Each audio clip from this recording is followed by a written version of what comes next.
My name is Kelly, and my life was forever changed when my husband Jerry abandoned me with his ailing parents and embarked on a 2-year vacation. Little did I know that he would show up only to claim his inheritance. But as fate would have it, I had a trick up my sleeve, and what unfolded was a satisfying and juicy revenge.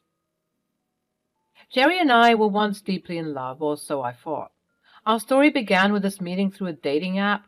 My ex-husband had passed away after a long battle with cancer, and after 5 years of grieving, my friends convinced me to start dating again. Jerry and I had texted for a long time before finally deciding to meet up for a date. One date led to another and then to another until 2 years later Jerry proposed to me. Jerry made sure to involve my daughter Kimmy in everything. Kimmy was only 5 years old when her biological father passed away. However, Kimmy and Jerry took a great liking to each other and were practically inseparable. It was truly a dream come true for me. Together, Jerry and I dreamed bigger dreams, dreams of a blissful life together, raising our daughter Kimmy, owning a house, vacationing to other countries, etc. However, 6 years into our marriage, both of his parents, Bertha and Larry, were afflicted by severe illnesses, requiring constant attention and medical care.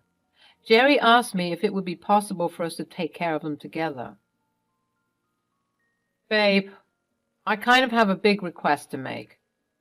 What is it, Jer? So, you know how my parents are currently not in the best of health, right? Yeah, they both have a lot going on. I feel so bad for them. I wish I could help them out. Yeah, about that. I was thinking about it, and they're my parents, Kelly. I can't abandon them. They need a lot of care right now, and neither of them can take care of themselves, let alone each other. I know, darling. That's why we decided on putting them in an old age home. They'll be well taken care of. If your ask is going to be about the money required, don't worry, we'll pitch to the best of our ability. No, Kelly, it's not about that. I was thinking of something else. What are you trying to say, Jer? Just spit it out. I was actually going to ask if it would be possible to have my parents move in and we take care of them.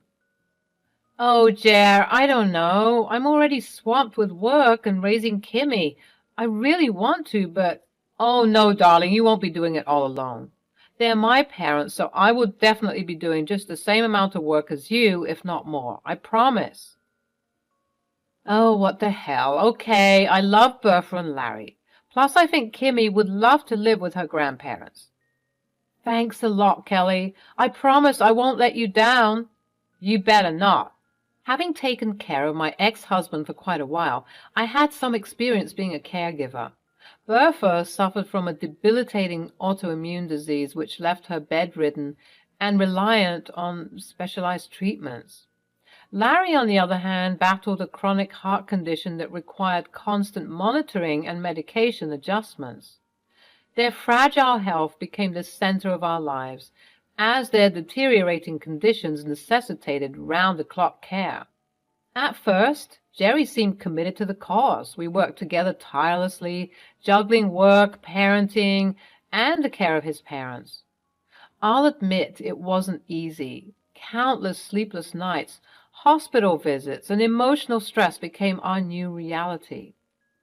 But we soldiered on, driven by the love we had for Bertha and Larry and the desire to provide them with the care they deserved.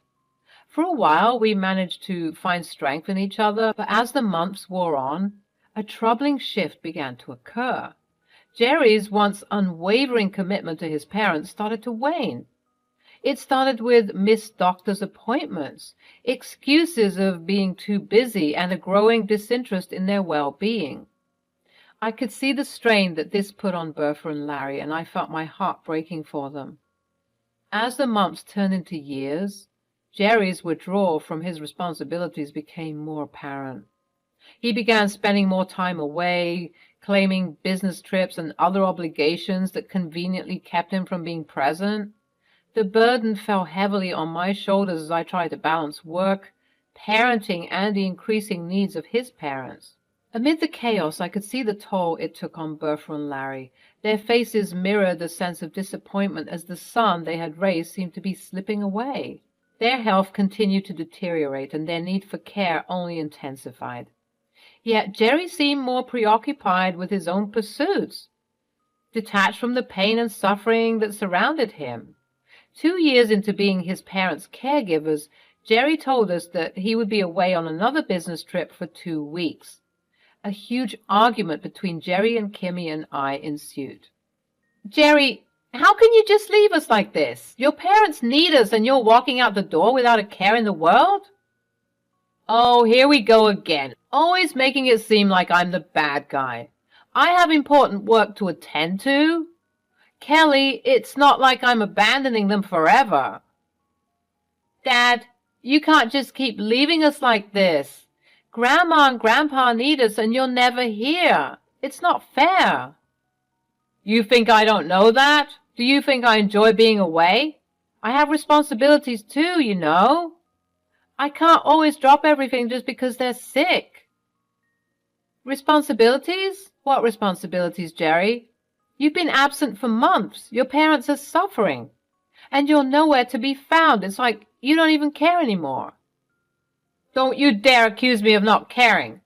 I'm doing the best I can to balance everything. I have a career to maintain, and it's not easy juggling it all." "It's not about juggling, Dad. It's about being there for your own family. We need you. And your parents need you. But you're always putting yourself first." "That's not fair, Kimmy. I'm doing this for all of us to provide a better life. Can't you see that?" "A better life? Is that what you call leaving your parents when they need us the most? You're abandoning them, Jerry, and it's tearing our family apart." "Maybe if you took better care of them, I wouldn't have to constantly be the one to step in. You're always making me out to be the villain, but you're not perfect either." "That's not true, Dad. Mom has been taking care of Grandma and Grandpa all by herself. She's been doing everything she can to make sure they're comfortable." "Kimmy's right, Jerry. I've been doing everything in my power to care for your parents. I've sacrificed so much for them, and I thought you would be by my side." "Well, maybe I've had enough of sacrificing. Maybe I'm tired of putting their needs before my own. Maybe it's time for you to figure out how to handle things on your own." "Is that what you're saying, Jerry? That you're done with us? Done with your own parents? I never thought I would hear those words from you." "Maybe it's time for a reality check, Kelly. This isn't the life I signed up for. I need some space to figure things out." Jerry stormed off into our bedroom and began packing his things. Without saying another word, he left us for his business trip. Looking back, Kimmy and I always felt guilty for being the reason that Jerry left us on that fateful night. We spent countless nights crying to each other about it. We tried our hardest to get back in contact with him, but to no avail. The 2 weeks eventually became 2 months. Bertha and Larry took their son's departure even harder. Their health only worsened as time passed, making it even more difficult for me. I was left to shoulder the immense burden of caregiving alone. The days blended into a blur of hospital visits, medication schedules, and endless household chores. Eventually, as months turned to a year, I decided to stop grieving about the loss of yet another husband and entirely devoted my time and energy to taking care of my in-laws and raising my daughter. It got harder trying to balance it all alone. I often went nights without any sleep or rest. But despite the overwhelming weight on my shoulders, I refused to let any bitterness consume me. My love for Bertha and Larry and my dedication to ensuring their comfort drove me forward. With Jerry's absence, I found solace in my role as the pillar of strength for Bertha, Larry, and Kimmy. Days turned into nights and nights into months. I became well-versed in administering medications, handling medical equipment, and organizing a meticulous care routine. Bertha and Larry began to rely on me, not just as a daughter-in-law, but as their primary caregiver. While it was an exhausting journey, the bond between us grew stronger as they recognized my unwavering commitment to their care. Through it all, Kimmy stood by my side. Though she was young, her empathy and maturity shone through. She became a pillar of support for me, offering a listening ear and a loving presence during the darkest times. Kimmy's heart broke for her grandparents, and she formed a deep bond with them. understanding the weight of their illnesses and the significance of the love and care they needed. The four of us together created a haven of love and support amidst the chaos. After 2 years of relentless dedication and sacrifice, Jerry reappeared in our lives, driven by greed I never thought possible. He had his eyes set on the inheritance left behind by his parents, but I held the key to his downfall. You see, during his absence, Bertha and Larry had asked me to recognize their financial and legal affairs, ensuring that their inheritance would be protected from any potential harm. They also asked that all estates that were meant to be given to Jerry be transferred to Kimmy and me. Touched by Bertha and Larry's trust and undying love and support for me, I did everything they asked me to and more. I felt appreciated for all the hours I spent taking care of them. While getting all their documents rearranged, I decided to contact the private investigator I had hired to keep watch on my husband, Jerry. As naive as it sounds, I did not want to necessarily leave Jerry nothing. I completely understood how the pressure of taking care of his aged parents could have gotten to him. In no way would I have negotiated a significant inheritance for him, just a little as an obligation. However, that thought process got quickly shut down when my private investigator revealed to me the actions of my husband during the period that he abandoned us. Let me give you a little backstory to my hiring of a private investigator. I had become suspicious of Jerry's motives long before he vanished from our lives. Something about his sudden disinterest in his parents' well-being and his incessant excuses didn't sit right with me. With that gnawing intuition, I took it upon myself to investigate further. I delved into the financial records and legal documents and found multiple transactions to an unknown account. When I confronted Jerry about this, we got into one of the biggest arguments in our relationship. Jerry, we need to talk. I've been looking into the financial records and I found some transactions to an unknown number. Can you explain what this is all about? Look, it's none of your business. Why are you snooping around and digging into things that don't concern you? Jerry, these transactions directly affect your parents and their well-being. I deserve to know what's going on. Are you hiding something from me? I told you it's nothing. Stop interrogating me and invading my privacy. Can't you just trust me for once? Trust you? Jerry, your parents need us. And if you're involved in something that could potentially harm them, I have every right to know. This affects our entire family. You're blowing this up out of proportion, Kelly. It's a misunderstanding, and you're always jumping to conclusions. I can't take this anymore. Jerry, don't you see? Your sudden disinterest in your parents, the mysterious transactions. Something isn't right. We're a team, and we need to address this together. Address what, Kelly? There's nothing to address. I'm tired of your accusations and constant meddling. Maybe I should just leave if you can't trust me. Leave? Are you serious, Jerry?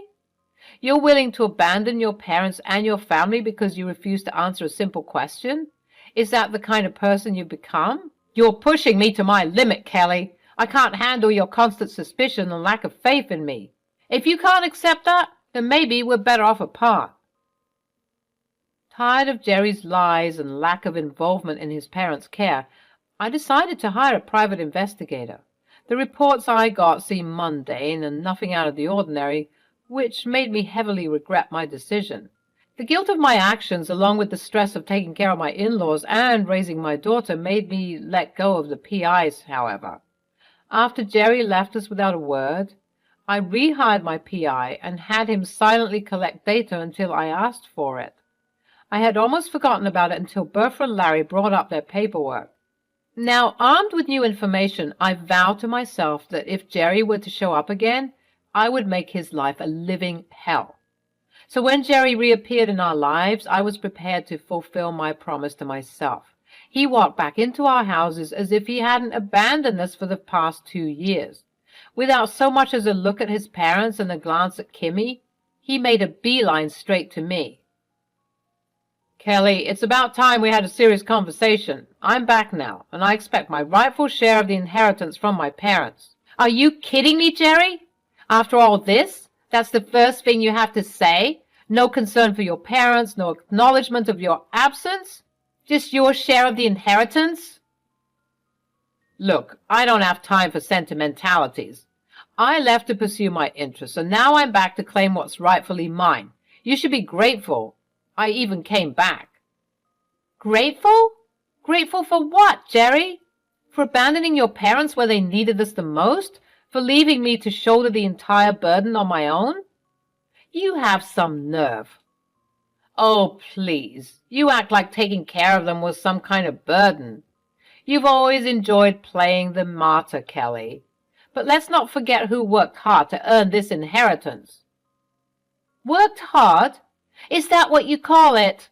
Leaving your parents to suffer while you galvanated off on your own vacation? They needed us, Jerry. They needed their son, and you turned your back to them.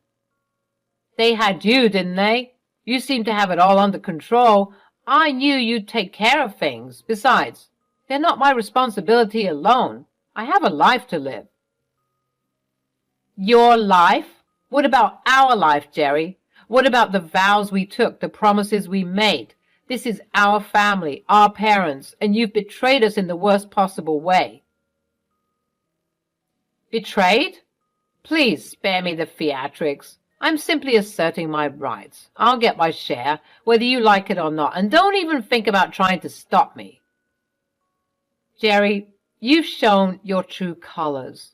Your arrogance and indifference have left a lasting mark on your family. But mark my words, I won't let you take advantage of your parents. They deserve better. Good luck with that, Kelly. You're in for a rude awakening if you think you can stand in my way. Just remember, I'll always get what's rightfully mine. I wanted to do nothing more than rip his face off, but I knew that his smirk would soon be wiped off his face when I handed him his parents' wills. True to my prediction, Jerry's smile quickly turned upside down as his eyes scanned the documents for his name. Upon discovering that his name was omitted from his parents' wills, a storm of anger and resentment consumed Jerry. Blinded by his pride and desperation, he vowed to exact revenge on me, accusing me of undue influence in his vulnerable parents. I never revealed the huge ace I had up my sleeve, the reason for his abandonment. With a calm voice, I asked him to leave our home, and so he stormed out. It wasn't shocking that Jerry decided to sue me in court. It was a move that was expected from a man who was trying desperately to regain control of a situation that had gotten out of his control and mend his shattered ego. He made false accusations, but they were meant to damage my reputation and portray himself as the victim in a twisted story. Therefore, the trial, Jerry's words, were dripping with poisonous accusations. To back up his victimhood narrative, he distorted the facts and painted a false picture. His dramatic performance was intended to sway the judge and jury by winning over their compassion while skewing their verdict. The truth, however, could not be hidden within the walls of the courtroom. The evidence I presented demonstrated my unwavering commitment to Bertha and Larry's well-being. Witness testimony, medical records, and financial records reveal the countless hours spent caring for their needs, ensuring their comfort, protecting their ears. The tide began to turn as the weight of my commitment and sincerity became apparent. Jerry's lies brought to unravel, revealing the hollows of his claims. Even baseless accusation crumbled under scrutiny, leaving him grasping at straws. However, I wasn't done yet. I wasn't satisfied with winning the case like this. I wanted Jerry to suffer. When the time came for me to take a stand and speak the truth, I decided to reveal what I had learned through my private investigator. With a calm yet resolute voice, I recounted the events that had unfolded during his 2-year vacation. I revealed the countless hours I spent caring for his ailing parents, the sleepless nights spent by the side, and the sacrifices I had made to ensure their well-being. I painted a vivid picture of his negligence, highlighting his abuse during their most vulnerable moments. And then I dropped the bombshell. I revealed the hidden truth behind his departure. It wasn't just about a vacation or work obligations. No, Jerry had left us for another woman. He had abandoned his family, shattering our lives with his selfish desires. Jerry's lawyer tried to argue that what I was saying was made up. However, my lawyer presented the court with all the evidence. Text messages, emails, photos, credit cards, you name it. I had it all. Jerry was all dumbfounded, not knowing how to react now that his entire truth was laid bare for the world to see. Even though this would have been enough of a blow for Jerry, I didn't stop. My lawyer had called to the witness stand a surprise witness. It was Jerry's affair partner. All the color in Jerry's face drained. His lawyer was shaking his head in disappointment while every so often glaring at Jerry. My best guess would be that Jerry hadn't told his lawyer the entire truth. Upon finding out about Jerry's affair partner, I decided to do a little research into her. It turned out that she was his ex, the woman he dated right before me. When Jerry came knocking at our doors, I decided to contact her and check if she knew anything about Jerry's life with us. Together, we decided that she would not change her behavior towards Jerry until the trial to avoid raising any suspicion. She agreed to take the stand for me. While on the stand, she revealed how Jerry had begun texting her 3 years ago. He had told her that he missed her and that his life without her had been miserable. They reconnected and started dating. 1 year later, he told her his job was transferring him to her city, and so she offered him a place to stay. He had never once mentioned the fact that he was married or that he abandoned his ailing parents. He had proposed to her a month ago and told her that his parents had left him a large inheritance, but he needed to go back to his hometown to claim it. Allie made eye contact with Jerry and threw her ring in his direction and asked him to never contact her again. The revelation shook the room. Bertha and Larry, who were already frail due to their illnesses, were overcome with a mixture of disappointment and sorrow. Jerry had been raised to be more than this, but he had proved to be nothing more than a heartless opportunist. Their eyes welled up with tears as they realized their own son had abandoned them. Kimmy's innocence was shattering when she discovered her father had abandoned his family for another woman. Her eyes were filled with rage, but she remained still. Jerry tried to defend himself now that he was exposed, but his words fell on deaf ears. The evidence was too overwhelming. He had gambled away the love and trust of his family, and now he would face the consequences. The judge weighed the facts before delivering a verdict that would seal Jerry's fate. The judge ruled in favor of Bertha and Larry, recognizing the years of care and dedication I had poured into their lives. Jerry's inheritance, once thought to be his birthright, was rightfully denied. The sweet taste of victory washed over me as I realized that I had not only protected my in-laws' legacy, but also exposed Jerry for the fraud he was. It was a fight for justice and the protection of the ones I loved. Jerry had no choice but to face the reality of his greed and deceit. The taste of victory was bittersweet, knowing that our lives would forever be shaped by this tumultuous chapter.